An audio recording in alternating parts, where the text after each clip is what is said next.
Hi, welcome to this video day. It's the 5th of March, it's Sunday. In today's video, we're going to give our outlook and forecast for the US dollar. We're going to be looking at 8 USD pairs. We're going to go over the charts in just a moment. Now, in terms of the dollar, it has shown a little bit of strength recently. The majority view, though, is it's just a bounce and the dollar will move to the downside. Our view is the dollar will probably continue to the upside. In terms of buying the USD, we'll go through our logic of why. And also, in terms of all the pairs we're going to look at, they're all, in our view, good risk to reward trades. Now, before we go over and take a look at the charts, if you want to learn all our trading techniques, check out our strategy as well as our daily technical sentiment analysis of 14 FX pairs. All you need to do is go to the link beneath this video and get live access to our member center for a limited period of time, and also a discount on live access as well. Details beneath the video.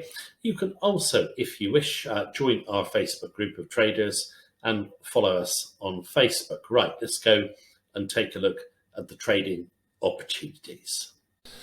All right, we're just starting off with a general chart first of all before we go and look at individual pairs, which is the dollar index monthly. It just measures the dollar against a basket of currencies, gives you an idea of general dollar strength or weakness. Now, in terms of this chart, you can see in June 2021, we get this blue candle, and that basically signals a big dollar uptrend. We come a bit overbought, and in October of 2022, we get a red, and then we follow through to the downside.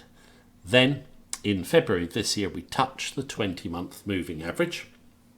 Very often will provide support in a big uptrend, okay? You'll find support, kind of around the 20-month moving average. We push up in February, March, we've got a little bit of red. Now, in terms of this just being a sort of natural correction of overbought USD, that is our belief, and that is based upon Fed interest rates and where they might go in relation to the inflation outlook, and also a couple of other factors. I just want to quickly cover where the Fed might push interest rates to, and it's the top dark blue line you want to look at. It's the Fed funds, where interest rates could go in the market's view. It's up to about 5.5%, and then by mid-year we're tumbling over to the downside. We think this is too optimistic, and the Fed could have to go north of 6% and hold rates up or around this level for longer than the market is anticipating. That will obviously be dollar bullish. And I think, the Fed having to go towards 6% or above it is possible due to inflation. Now, we do have non-farm payroll in the up and coming week, and this is a chart that shows the available positions that are available for workers to unemployed persons. You've got near enough 2 vacancies for every unemployed person, okay? Now, in relation to this, with the scarcity of workers, you've got to pay higher wages, okay? Higher wages are inflationary and passed on to the consumer. Now, if we look at inflation, this shows our monthly core CPI. There was a revision recently. Pre-revision is in dark blue, current is in pink. You can see we're up at near enough 5%. That is more than double the Fed's 2% target. Okay.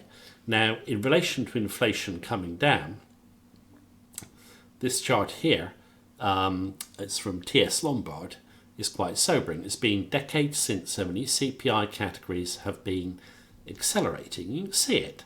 Inflation is stubbornly high. The Fed need to bring it down, so they will raise rates further than the market expects. Now, in terms of February, when the dollar had a bit of a bounce, you can see the amount of dollar shorts on the right. Traders sold the dollar hard. US dollar has rarely, if ever, had this precipitous of a decline. Rebounds often follow. A rebound has followed, but there's still a lot of dollar shorts, okay? So we think the market a little bit too optimistic about the Fed, topping out in terms of interest rates and cutting them. Also, I personally think the stock market could come down. Get the right chart. This will be dollar supportive if it does. You do get a decline here. Look at these candles fighting to get higher. 20-month moving average holds on a closed basis there, and it also holds here. Now, if you look in this period, traders, forecasters been very optimistic about the global economy. They've been really in risk on mode, but stocks do not want to go higher. Will they break lower? I personally think they will. If we break this month's low, we could go down towards the 3.2 level. That would be dollar supportive. I also expect geopolitical concerns to weigh on the market going forward. Market just simply is ignoring the fact that we have the worst geopolitical tensions, for want of a better word, than at the height of the Cold War. Look at the standoff between the West and Russia, and also the West and China. Neither side wants to back down. Now, last year, the market did respond to those geopolitical tensions. This year, basically ignoring them. They will not ignore them if they escalate further, which I expect them to do. I'll post an article on my blog in relation to the tensions and just how serious they are. I'm sure a lot of people see them as serious, but a lot of traders don't. That should come into play and help firm the USD on its safe haven status. Right, let's now go and look at some pairs, and we're going to start with Euro USD. Right, we're on our first chart, which is Euro USD. Now, in terms of this chart, it's from our member centre. The other charts will be as well. For anyone unfamiliar with our videos, the charting is very simple. We've already got a view from the big fundamentals and sentiment behind the chart before doing our technicals, so you could just focus on big levels. Now, in terms of this chart, you see the euro surge up above 110 here. Then we fall, poke at the 20-day moving average there, down. Then we touch the 20-day moving average here, where I'm highlighting this blue candle. We've sold that rally. Okay, you can see it at 106.90. We come off it. We were blue on Friday. There's two ways of playing this in our view. What you can do is you can sell a rally back to these double trend lines, stop behind 108. Okay, you can see my stop 108.30, or just take a clear break of this trend line. If you break the trend line and start to follow through, the stop can be behind the second level of resistance here. So basically 107.80, targets on the downside 102, then 1000. Now you can see my notes at the top there. Speculators heavily long. Speculators just love the long side of the euro.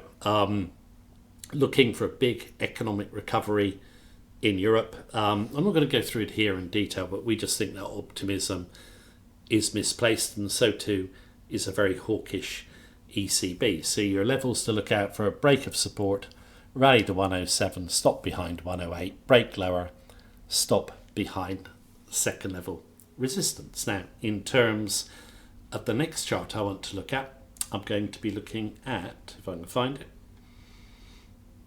AUD USD. Now, in terms of this one, we're still holding from this reversal candle here from 70.60, and we're now down at 67.65. Now, this is a nice downtrend. We're traveling sideways. Now, in terms of the Aussie, what are the bearish factors for it? Well, our own view is that market is looking for China to recover, power a global economic recovery. Well, that hasn't hurt the Aussie, and we think that view is misplaced. Okay.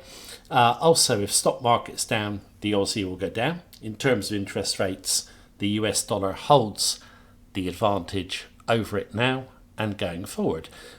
Simple trade, you're trapped between 68 and 67, two big round numbers.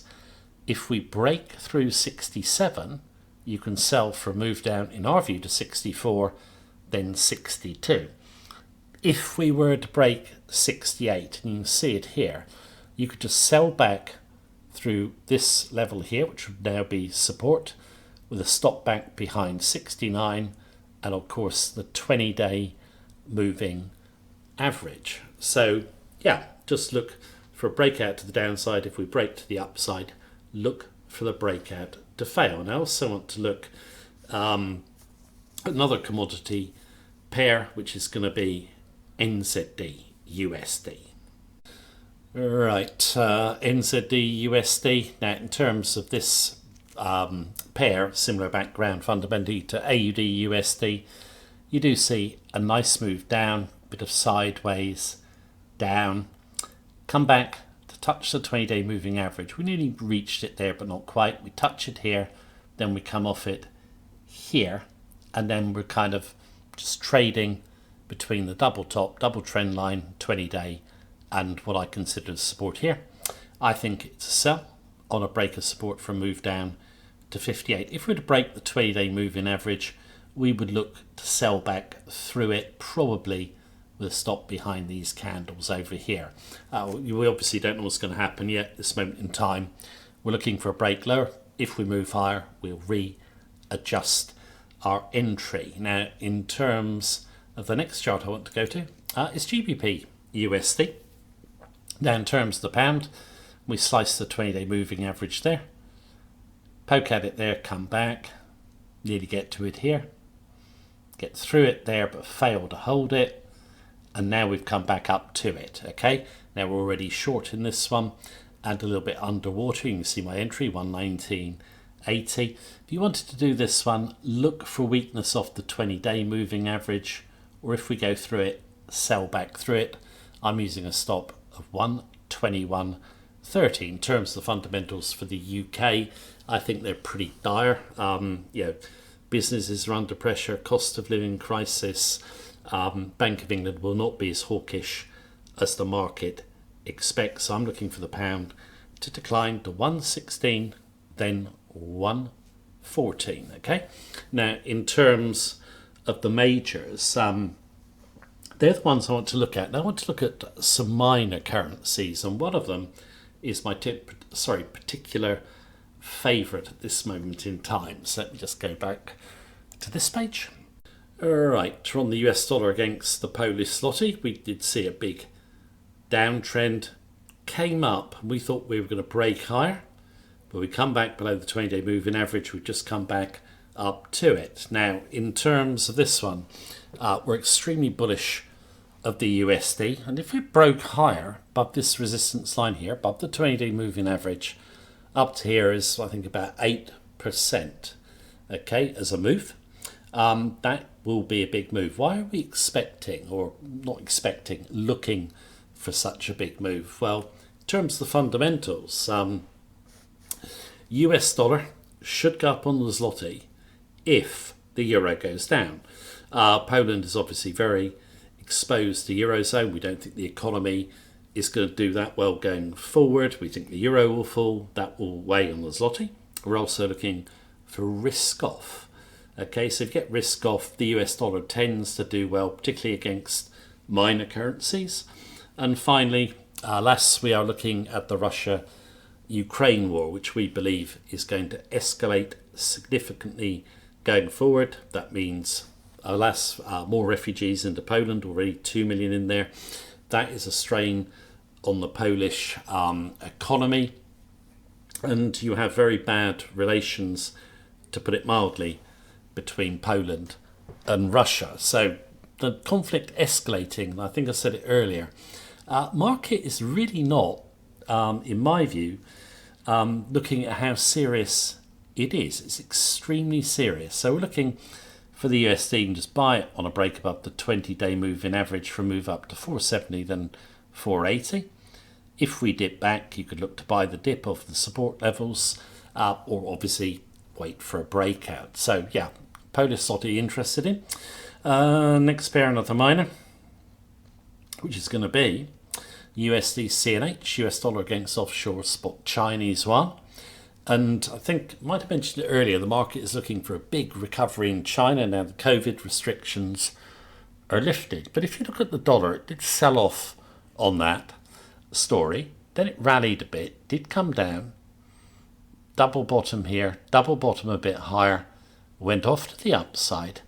Now we've dipped back. Look, we're right at the 20-day moving average. We came up here on the blue, red on Friday, but this support level hold, or support levels, and the 20-day, you can just buy a breakout. We're looking for a move to 725. Now, we don't go with the optimism about China going forward. It's going to be hard to recover when China's export markets have basically dried up since before COVID, okay? So we could take Eurozone as an example. Now, in terms of this pair also, you can keep your eye on US-China relations. They are not good at this moment in time at all. Further deterioration is bearish for the CNH. So we're looking for a limited downside and a possible break to the upside and move back up to 7.25. Okay, so decent risk to reward. Obviously our view has got to come correct, but uptrend, dip, look to buy strength. Okay, last pair I want to look at is another minor. It's correlated with the Chinese one. It's the US dollar against the Singapore dollar. Also, the Singapore dollar is very correlated with global growth and contraction. Okay, we're not bullish of the global economy. So what we've seen, big fall here. Look at the 20-day moving average. It doesn't get broken till here. We've gone long, and now we're just traveling sideways. I think this could be a bit of consolidation. You've got support, 20-day moving average, and the two trend lines I've drawn in. If we can break higher, up to 138, then up to 140. If we dip back to the 20-day moving average, you could key off the level. Okay, so there's 8 USD pairs. Majority of forecasters we read are bearish of the dollar, and the majority of the forecasters we read are pretty bullish and optimistic about the global economy. We're not. That's dollar bullish or hawkish. Fed is those escalating geopolitical concerns. So we'll see how these 8 pairs do. Thank you very much for watching the video. Take care. Have a good day.